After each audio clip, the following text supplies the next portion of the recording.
মিলাদুন নবী সাল্লাল্লাহু আলাইহি সাল্লাম কেউ অস্বীকার করে না।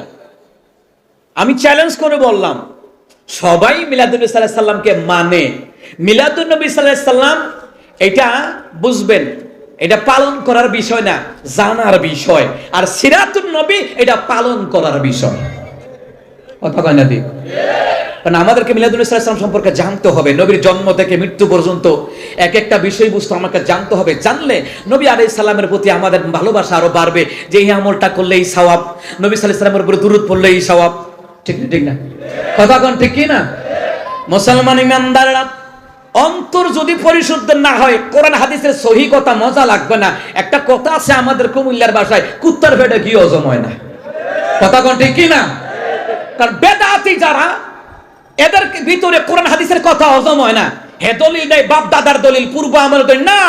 কারণ নবী আলাইহিস সালাম বলে গেছেন, তোমাদের ঈমান আমলকে মিলাতে হবে আমার নবীর আদর্শের সাথে, সাহাবীদের আদর্শের সাথে আমাদের ঈমান আমলকে মিলাইতে হবে। কথা কোন ঠিক কি না?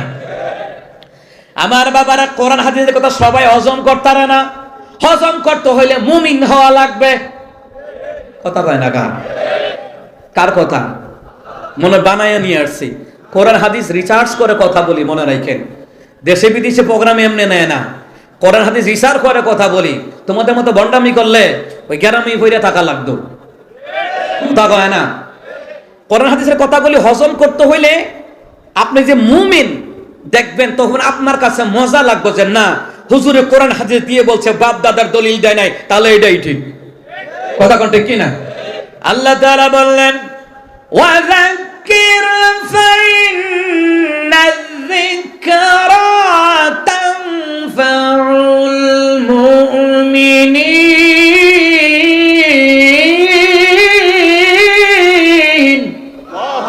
আল্লাহ তাআলা বলেন, ওগো রাসূল, আপনি কোরআন দিয়ে ওয়াজ করেন, কোরআন দিয়ে বুঝান। খেয়াল করেন, আল্লাহ বলছেন, ওগো রাসূল কোরআন দিয়ে ওয়াজ করেন, কোরআন দিয়ে বুঝান। ওগো রাসূলুল্লাহ, নিশ্চয়ই যারা মুমিন তারা কোরআনের কথাগুলি মানবে।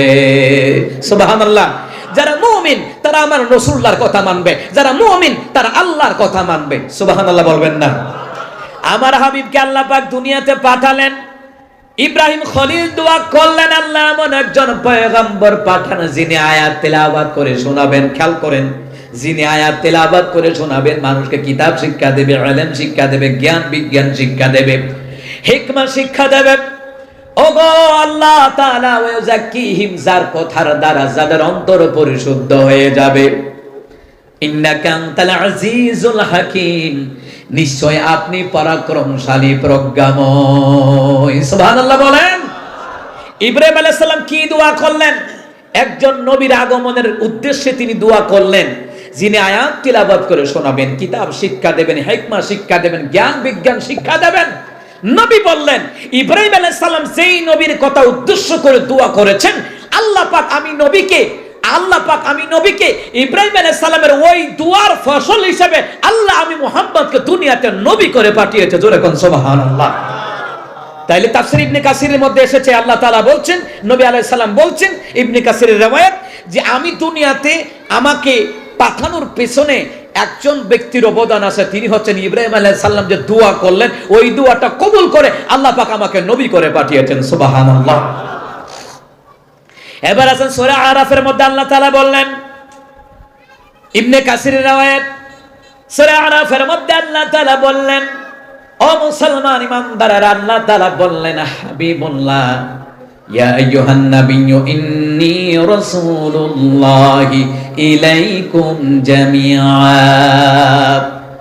হে নবী, ওগো রাসূলুল্লাহ, আমি আল্লাহ তাআলা আপনাকে দুনিয়ার জমিনে সমস্ত, ওগো রাসূলুল্লাহ, গোটা মানব জাতির জন্য আমি আল্লাহ পাক আপনাকে দুনিয়ার জমিনে নবী করে প্রেরণ করেছি। গোটা কুল কায়নাতের জন্য আল্লাহ পাক তার হাবিবকে দুনিয়ার জমিনে প্রেরণ করেছেন। এই আয়াতের ব্যাখ্যায় তাফসীরের কিতাবের মধ্যে, তাফসীরে মাআরিফুল কোরআন, তাফসীরে তাবারির মধ্যে লিখে, আল্লাহ তাআলা রূহের জগতে সমস্ত নবীদেরকে ডাকালেন। সুবহানাল্লাহ বলেন। রূহের জগতে আল্লাহ তাআলা সমস্ত নবীদেরকে ডাকালেন।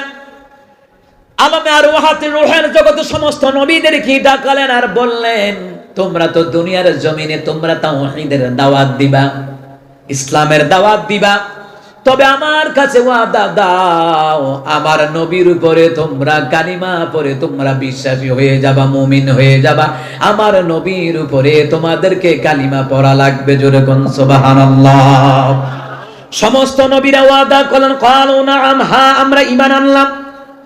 আল্লাহ বললেন, যখন তোমরা দুনিয়াতে যাবা, দুনিয়ার জিন্দেগি শেষ হওয়ার আগে তোমরা আমার নবী যে দুনিয়াতে আসবে ওই সংবাদরা কিন্তু তোমরা দুনিয়াতে দিবা, ওয়াদা দাও। রূহের জগতে সমস্ত নবীরা ওয়াদা দিয়েছেন আল্লাহর সাথে, ওগো আল্লাহ আমরা দুনিয়াতে যখন এক এক করে যাব, আমরা আখেরি জামানার নবীর পয়গম্বর দুনিয়াতে আসবেন, ওই দাওয়াতটাও আমরা দিয়ে আসবো। জোরে কোন সুবহানাল্লাহ। কি বুঝলেন? এবার আসেন মুসলমান ইমানদারেরা, নবী আলাইহিস সালাম বললেন, দ্বিতীয় নম্বর হলো ঈসা রূহুল্লাহ দুনিয়ার জমিনে এসেছেন, দাওয়াতি কাজ করেছেন, কিন্তু ঈসা রূহুল্লাহ দুনিয়ার জমিন ছেড়ে চলে যাওয়ার আগে সেই কালিমার দাওয়াত দিয়ে গেলেন। হযরত ঈসা রূহুল্লাহ বললেন, আমার পরে এমন একজন নবী আসবে যার আসমানে নাম হবে আহমদ, জমিনে যার নাম হবে মুহাম্মাদুর রাসূলুল্লাহ সাল্লাল্লাহু আলাইহি ওয়াসাল্লাম। ওই নবীর জীবদ্দশায় যদি তোমরা বেঁচে থাকো, ওই নবীর পৃথিবীর জমিনে আগমন করবেন, পদার্পণ করবেন। যদি তোমরা বেঁচে থাকো, ওই নবীর হাতে কালিমা পড়ে তোমরা মুসলমান হয়ে যাবা। কারণ হলো মুহাম্মদ সাল্লাল্লাহু আলাইহি সাল্লাম আল্লাহর পক্ষ থেকে যেই ধর্ম নিয়ে আসবে, সমস্ত ধর্মের উপরে ওই ইসলাম ধর্মটাই হবে শ্রেষ্ঠ ধর্ম। জোরে কোন সুবহানাল্লাহ। এ মুসলমান ইমানদারেরা, নবী বললেন, ঈসা রূহুল্লাহ দুনিয়ার জমিন ছেড়ে চলে যাওয়ার আগে যেই সুসংবাদটা দিয়ে গেলেন, যেই নবীর আগমনের কথা বলে গেলেন, ঈসা রূহুল্লাহর সুসংবাদের ফসল হিসাবে আল্লাহ পাক আমাকে নবী করে দুনিয়াতে প্রেরণ করেছেন। সুবহানাল্লাহ। তৃতীয় নাম্বার, নবী আলাইহিস সালাম বললেন, আমাকে আল্লাহ তাআলা দুনিয়ার জমিনে প্রেরণ করার কারণ হলো জানুনি, আমার মা স্বপ্নে দেখলেন। খেয়াল করেন, হযরত আমেনা বলেন, আমি স্বপ্নে দেখলাম আমার পেট থেকে একটা নূর বের হয়ে গেল, একটা আলো বের হয়ে গেল। ওই আলোটা বের হয়ে যাওয়ার পরে শাম, সিরিয়া, পারস্যে যেখানে মক্কাবাসীরা ব্যবসার জন্য যেতেন, মদিনাবাসীরা ব্যবসার জন্য যেতেন শাম, সিরিয়া, হযরত আমেনা বলেন, আমার পেট থেকে যখন স্বপ্নে দেখলাম একটা নূর বের হয়ে গেল, একটা আলো বের হয়ে গেল, আমি দেখতে পেলাম শাম, সিরিয়া, পারস্যের রাজপ্রাসাদগুলি আমার সামনে স্পষ্ট দেখতে লাগলাম। স্পষ্ট আমার সামনে ভেসে আসলো। নবী বললেন, আমার মা যেই স্বপ্নে যে আলোটা দেখলেন, যে নূরটা দেখলেন, ওইটাই আমি রাসূল। জোরে কোন সুবহানাল্লাহ। আল্লাহু আকবার, আল্লাহু আকবার বলেন। মুসলমান ইমানদারেরা, নবী আলাইহিস সালাতু ওয়াস সালাম কি প্রশ্ন করা হলো, গো রাসূল আপনি কখন নবী ছিলেন? নবী আলাইহিস সালাম বলেন, আদম যখন মাটি এবং পানির মধ্যে সংমিশ্রণ ছিলেন, তখন আমি রাসূলুল্লাহ নবী ছিলাম। সুবহানাল্লাহ নাই? হযরত আদম আলাইহিস সালাম, মুসলমান ইমানদাররা, হযরত আদম আলাইহিস সালাতু ওয়াস সালাম ভুল করে গন্ধম ফল খেয়েছিলেন। ভুল করে, নবীদের কোনো গুনাহ নাই, সেটা হলো ভুল। আদম আলাইহিস সালাম যখন রব্বানা যালামনা আনফুসানা ওয়া ইল্লাম তাগফির লানা ওয়া তারহামনা লানাকুনান্না মিনাল খাসিরিন, এই দোয়া করতেছেন। দোয়ার মধ্যে দিয়ে একটা শব্দ সংযোগ করেছে। আল হাকিম শরীফের মধ্যে এসেছে, সেখানে একটা শব্দ, তিনি দোয়াটা করছেন। করার পরে আদম আলাইহিস সালামকে, আল্লাহ মুহাম্মদ সাল্লাল্লাহু আলাইহি সাল্লামের খাতিরে তুমি আমারে মাফ করে দাও। না না, বাড়িতে গিয়ে সুবহানাল্লাহ কই, এটা ফকড়ো রাখি দাও, এটা ফকড়ো রাখি দাও, এটা আগামী বছর কাজা করবে নি তোমরা, আপনারা কাজা করবেন। সুবহানাল্লাহ বলবেন না? আমার আল্লাহ বলেন, আদম রে, আমার হাবিবুল্লাহ রে, তুমি কেমনে চিনলা?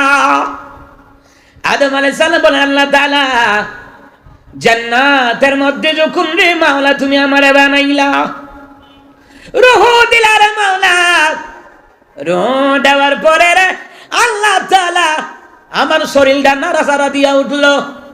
চক্ষু খুলিয়া দেখলাম জান্নাতের প্রধান গেটের মধ্যে লেখা আছে লা ইলাহা ইল্লাল্লাহু মুহাম্মাদুর রাসূলুল্লাহ সাল্লাল্লাহু আলাইহি ওয়াসাল্লাম। সুবহানাল্লাহ। কম এরে আদম কেমনে চিল্লা?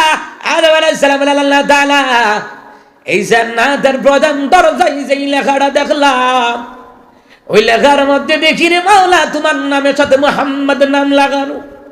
আল্লাহ তাআলা তখনই আমি আদম ভাবলাম এটা তোমার কোন বন্ধু নবীর নাম ছাড়া আর কেউ হবে না, তোমার বন্ধু ছাড়া আর কেউ হবে না, যেহেতু তোমার সাথে নাম। সুবহানাল্লাহ। এ আল্লাহ তাআলা এই জন্য রাব্বুল আলামিন আমি ভাবলাম তোমার বন্ধু নবীজির নাম, তোমার নিশ্চয় কোন ঘনিষ্ঠ বন্ধু হবে আল্লাহ তাআলা রে। এই জন্য আমি তার উসিলা দিয়ে দোয়া চাইলাম। আল্লাহ বলেন যারা আদম যা বন্ধু নবীর খাতিরে তোর জীবনের ভুলগুলি আমি আল্লাহ তাআলা মাফ করে দিলাম। কি বুঝলেন? আদম আলাইহিস সালাম চিন্তা করলেন কি রে আল্লাহর নামের সাথে কার নাম হইতে পারে? আদম আলাইহিস সালাম বলে আল্লাহ আমি চিন্তা করলাম এটা আপনার বন্ধুর নাম ছাড়া আর কেউ হবে না। সুবহানাল্লাহ কইতেন না? আর জোরে কোন সুবহানাল্লাহ। মুসলমান ইমানদারেরা, ইব্রাহিম আলাইহিস সালাতু ওয়াস সালাম খলিলুল্লাহ, যিনি আল্লাহর জন্য পাগল। সুবহানাল্লাহ। কোন আল্লাহর জন্য পাগল হইয়া রে সন্তানকে কুরবানি হইয়া দেয়, স্ত্রীর বনবাস দিয়া দেয়, ঠিক কিনা কোন? এ মুসলমান ইমানদারেরা, খলিলুল্লাহ যিনি আল্লাহর জন্য পাগল, রূহুল্লাহ ঈসা রূহুল্লাহর কথা আল্লাহ বললেন। মুসলমান নবী হলেন হাবিবুল্লাহ, যেই নবীর জন্য আমার আল্লাহ স্বয়ং পাগল। জুড়ে কোন সুবহানাল্লাহ। যার কারণে এত মোহাম্মত আল্লাহ পাক তার হাবিবকে ভালোবাসেন। আজানের মধ্যে আশহাদু আন্না মুহাম্মাদার রাসূলুল্লাহ, ঠিক না? ঠিক না? নামাজের মধ্যে লাগাই দিয়েছে আসসালামু আলাইকা আইয়ুহান নাবিয়্যু ওয়া রাহমাতুল্লাহি ওয়া বারাকাতুহু। সুবহানাল্লাহ। কোন এ মুসলমান ইমানদাররা, আল্লামা রুমি মাসতুবি রাহমাতুল্লাহ আলাইহি বলেন আদম নবী যদি আমার নবীর দোহাই দিয়ে বাঁচতে পারে, আমরা তো সেই নবীর উম্মত, তাহলে আমাদের অধিকার বেশি। কথা কয় না? সুবহানাল্লাহ কইতেন না? মুসলমান ইমানদাররা, আল্লাহ সুবহানাহু ওয়া তাআলা তার হাবিবুল্লাহকে দুনিয়ার জমিনে পাঠাবেন। আল্লাহ পাক দুনিয়াতে পাঠাবেন, যত রকমের শত্রুদের ষড়যন্ত্র থাকুক না কেন রে মুসলমান, আল্লাহ তাআলা তার হাবিবকে ঠিকই দুনিয়াতে পাঠাবেন। মুসা কালিমুল্লাহরে পাঠাবেন, ফেরাউনের মাথা গরম হয়ে গেল। কথা কয় না? আইলি হইতো তাদের গদি শেষ। এ কথা কয় না? কথা কি বুঝেন না নাকি? মুসা কালিমুল্লাহ দুনিয়াতে আসলে ফেরাউনের মাথা গরম, গদি থাকতো না। ইব্রাহিম দুনিয়াতে আসলে নমরুদের গদি থাকতো না।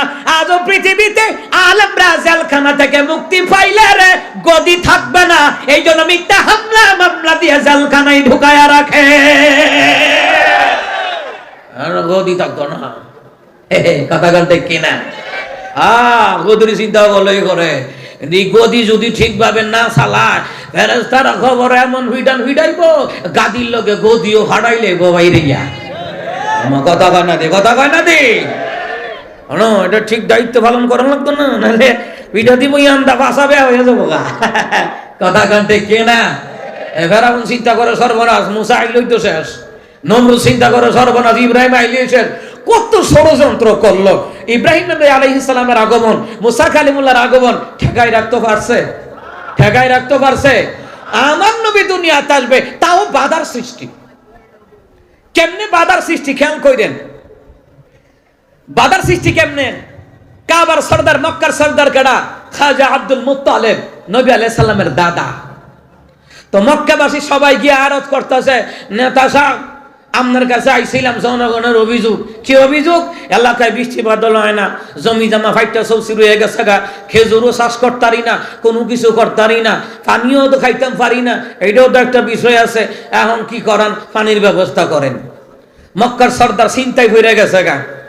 আর আমরা তারা আবদার করলে এবার চিন্তা করে যতই আবদার করো, রাস্তা করতাম না, কোনো কিছু করতাম না, লন্ডনে নিবারই করতাম টাকলা মুরাদের মতন, আমেরিকান নি বেগম ফারা বানাতে পারি, এতে এই চিন্তা করে না। কথা কইলে হুজুর আবার এই দলের, কিন্তু হে জানে না আলেমরা হইলে আল্লাহর দলের, নবীর ওয়ারিস। যেখানে নবী নাই সেখানে আলেমদের কাল্লা নবীর ওয়ারিস হিসাবে দুনিয়াতে পাঠাইছেন, হক কথাগুলি মানুষকে জানায়া দেওয়ার জন্য। কথা বলে ঠিক কিনা? হক কথা আলেমরা না বললে ভাইবেন কই থেকে? হক কথা না শুনতে শুনতে, মিথ্যা কথা শুনতে শুনতে এক সময় কইবেন মিথ্যাটা ওই হেসা কথা। কথা কন ঠিক কিনা? আল্লাহ পাক তার রাসূলকে দুনিয়াতে পাঠাইছেন কেন? ওয়াদাইয়ান ইলাল্লাহ, মানুষদেরকে আল্লাহর পথে ডাকবেন। এই দেশের আলেমরা জনগণের শত্রু না, জনগণের বন্ধু। জনগণের বন্ধু বলেই তাদেরকে দাওয়াতি কাজ, তাবলীগী কাজ করে করে, একামত দ্বীনের কাজ করে করে এই দেশের জনগণকে জাহান্নামের রাস্তা থেকে টেনে তুলে জান্নাতের পথে আনতে চায়। এরাই আলেমরা হলো জনগণের বন্ধু। কথা বলে ঠিক কিনা?